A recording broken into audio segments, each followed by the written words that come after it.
Salam dostlar, dərslərimiz davam edir.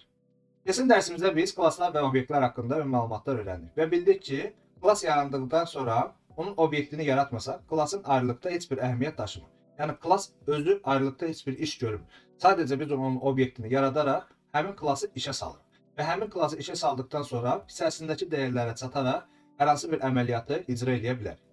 Baxın dostlar, bizə belə bir sual əmələ gəldi ki, məsələn biz klass içərisində burada konstruktor tanıtdıq və həmin konstruktorun köməkliyi ilə ilk öncə həmin klassın dəyərlərini verdik və obyekti dəyərlər verdik və dəyərlər verdikdən sonra isə artıq bunun içərisindəki dəyərlərə çataraq onun içərisindəki dəyərləri dəyişə bildik. Və bu hər dəfə yaxşı bir şey deyil. Yəni məsələn biz bunu hər dəfə bu cür qaydada etməyimiz doğru deyil. Çünki bəzən elə bir dəyərlər ola bilər ki, yalnız bir dəfə tanımlanandan sonra yəni dəyişmək istəməyəcək. Yəni bu vahid bir dəyər olacaq ki, bunun heç bir zaman içərisini dəyişmir. Bunları etmək üçün isə bizə artıq encapsulation-dan istifadə etməyimiz vacibdir. Encapsulation nədir? Dostlar, buradakı dəyərləri kapsülə edir. Yəni, məsələn, mən klass içərisində hər hansı bir dəyər tanıdıramsa, onu kapsülə edir ki, məsələn, mən artıq bundan istifadə edə bilməyim, içərisindəki dəyəri dəyişə bilməyim.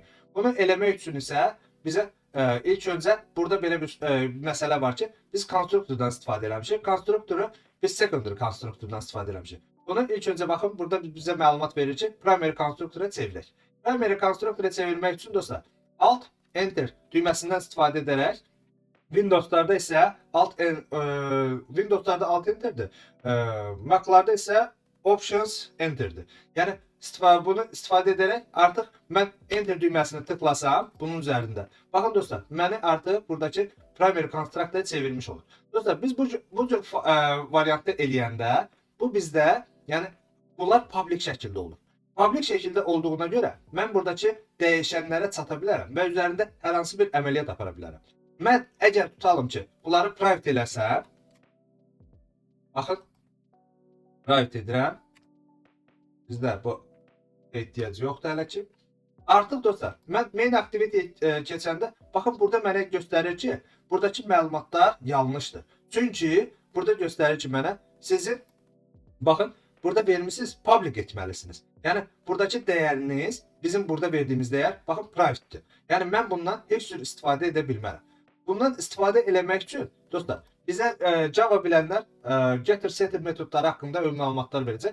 Kotlin'in Java'dan fərqi ondan ibarətdir ki, həmin dəyişənləri tanıdanda o özü içərisində getter setter'ı tanıtmış olur. Yəni biz bundan istifadə etmək istəsək, o halda bu cür şəkildə istifadə edə bilərik. Məsələn, mən burada hər hansı bir dəyəri istəyirəm ki, içərisindəki məlumatı oxuya bilim, həmin dəyəri oxuya bilim. Məsələn, mən burada, baxın, burada göstərilir ki, artıq mən elə bir H-in heç bir məlumatını istifadə edə bilmirəm. Nə içərisindəki dəyəri dəyişə bilmirəm, nə də ki onu çapa verə bilmirəm. Mən burada, məsələn, tutalım ki, etsəm, bax bu cür qaydada write, set və get metodu. Baxın dostlar, artıq mən bu cür şəkildə edəndə, burada məndə göstərəcək ki, biz bunu dəyişənin dəyərini dəyişə bilmərik, lakin çapa verə bilərik. Yəni, burada əsas məqsəd bundan ibarət. Encapsulation'ın əsas məqsədi bundan ibarətdir. Yəni, mən hər hansı bir dəyişəni içərisindəki dəyəri dəyişə bilmərəm, lakin onu çapa verə bilərəm və yaxud da ki, üzərində digər əməliyyatlar apara bilərəm. Yəni, bunları etmək üçün artıq bizə getter setter metodları köməklik göstərəcək. Get'in də müxtəlif növləri var. Məsələn, mən burada get, məsələn, bu cür qaydada istifadə eləsəm, baxın dostlar, burada mənə göstərir ki, məsələn, field. Mən bunu field edəndə, dostlar, fieldin əsas mənası nədir? Məsələn, mən bu həmin dəyişənin içərisində, məsələn, fərqli bir əməliyyat aparmaq istəyirəm. Bu içərisində tutalım ki, artıq, məsələn, field edəndə mən bunu bura referans eləyirəm. Yəni, buradakı dəyəri. Mən, məsələn, tutalım ki, bu dəyərdən də əlavə tutalım ki, artıq, məsələn, bu metodu çapa verəndə başqa bir, mənim ekranda məlumatım görsənsin və yaxud da digər bir əməliyyat aparılsın. Bu halda mən bax bu cür koddan da istifadə edə bilərəm. İndi getField'dən istifadə etmək üçün gələcəkdə daha çox öyrənəcəyik. Bəzi mövzular var ki, mən onların dərinliyinə çox getmirəm. Nəyə görə? Siz ilk başlayanlar üçün mən bunların hamısını ilk başlanğıçdan hamısının məlumatını versəm, sizlər artıq yorulacaqsınız. Yəni dərsdən qaçacaqsınız. Yəni dərsi izləməkdən İstər-istəməz özünüzdən asılı olmayacaq ki, mənasını başa düşə bilməyəcəksiniz. Mən bunları daha sadə variantla deyirəm.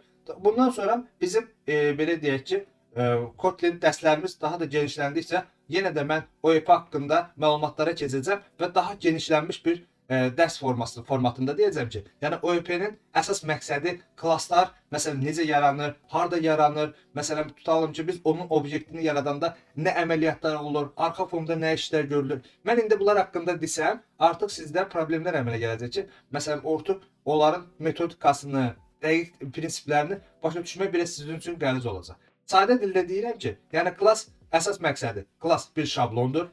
Klassdan istifadə etmək üçün onun obyektini yaradırıq. Hər hansı bir içərisindəki dəyişənlərdən, məsələn, biz istifadə edəndə sadəcə bu cür şəkildə, yox əgər məsələn içərisində heç bir dəyəri çatmaq istəmiriksə, private əmri veririk. Yox əgər məsələn tutalım ki, biz hər hansı bir dəyişənin dəyərini məsələn dəyişmək istəmirik, lakin içərisindəki məsələn dəyərə məsələn çap eləmək istəyir, run eləmək istəyir. O halda set və getdən istifadə etmiş oluruq.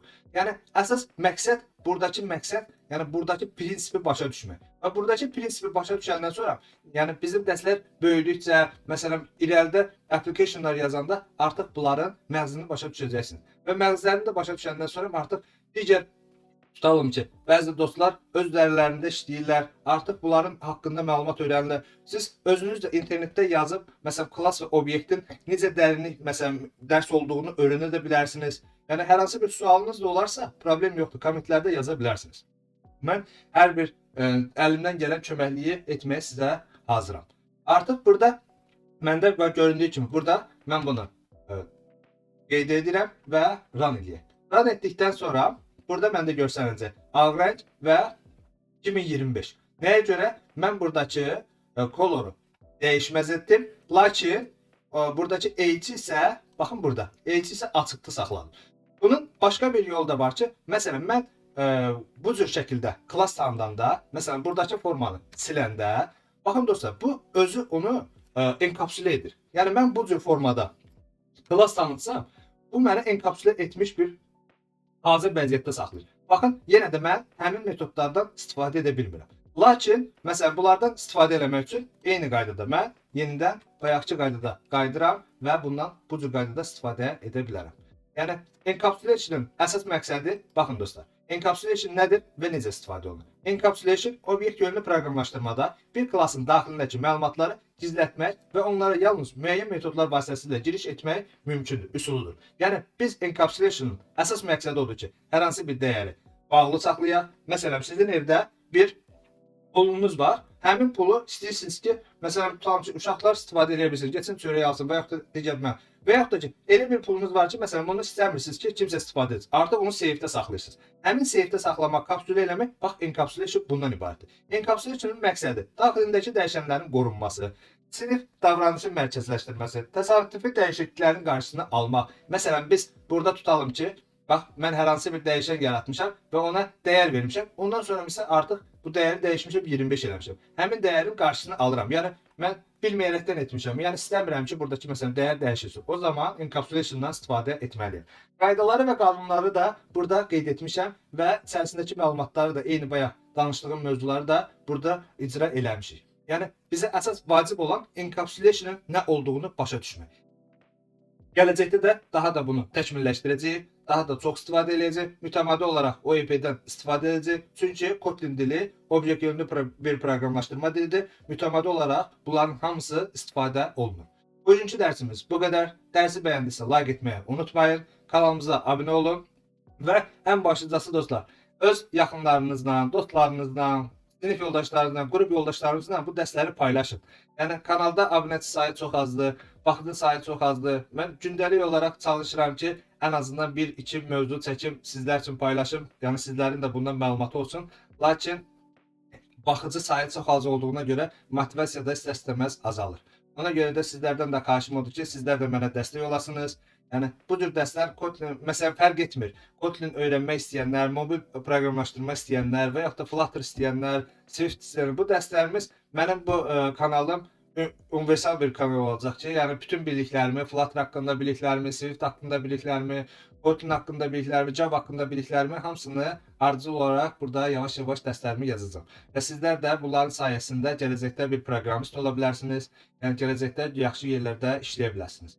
Yəni fərq etmir, Azərbaycan olsun, xarici olsun. Yəni bunun əsas məğzini biləndən sonra, əsas hərəkətləri biləndən sonra, yəni burada yazılan dəyişənlər və yaxud da kodlar, metodlar demək olar bütün proqramlaşdırma dillərində eynidir. Sadəcə içərisində müəyyən dəyişikliklər olur ki, məsələn burada bundan istifadə olunur, digərində bundan istifadə olunur. Amma siz məğzi anlasanız, sizin bir fikriniz olsa, istənilən proqramlaşdırma dilinə keçid edə bilərsiniz və istənilən proqramlaşdırma dilində rahat bir şəkildə öyrənə bilərsiniz. Hazır, məsələn tutalım ki, bir proqramist kimi istənilən yoldaşlardan da soruşa bilərsiniz ki, məsələn, bir proqramist digər bir proqram dilini öyrənməyə cəmi məsələn 1-2 ay zaman sərf edir. Çünki demək olar baza dili eyni olur. Məsələn, Dart dili ilə Java'nın baza dilləri demək olar eynidir. Müəyyən xırda nüanslar var ki, yəni bunlar bir-birlərindən fərqlənirlər.